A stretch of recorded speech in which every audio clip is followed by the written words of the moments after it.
రోజు మనం ఆవిరి కుడుము మినపప్పు బియ్యంతో చేద్దాము. ఏ విధంగా వస్తుందో చూద్దాం. చూడండి, ఈ ఆవిరి కుడుము చాలా ఒంటికి మంచిది, చిన్నపిల్లలు తిన్నా చాలా ఆరోగ్యకరమైనది.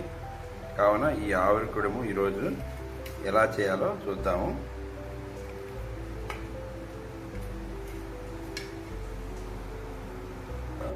నానబెట్టాను, రాత్రంతా నానబెట్టాను.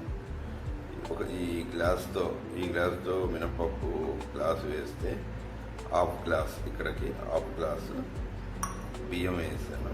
వేసి రాత్రంతా నానబెట్టాను. ఈ ఆవిరి కుడుము తయారు చేయడానికి బియ్యము మినపప్పు ఉంటే సరిపోతుంది.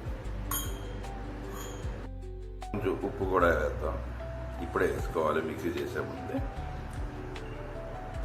కొంచెం నీళ్ళు వేసి రుబ్బుకుందాం. ఈ విధంగా గుడ్డలో తీసుకున్నాం.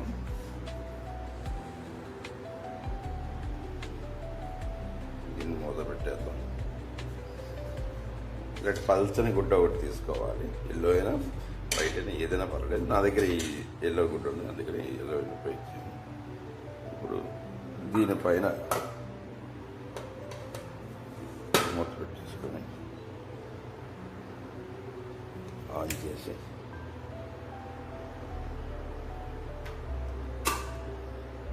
10 నిమిషాలు బాయిల్ చేసుకుంటాం.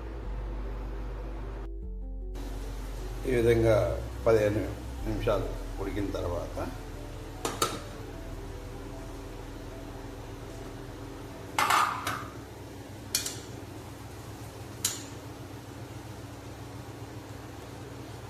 ఈ విధంగా అయిపోయింది. టెస్ట్ చేసుకోవచ్చు మనం. ఇది ఏదైనా కత్తిలో పెడితే మీకు అంటుకోకపోతే అయిపోయినట్టు లెక్క.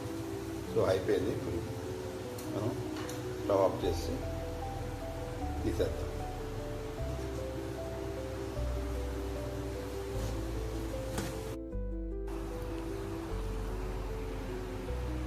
చూడండి ఎంత చక్కగా వచ్చిందో.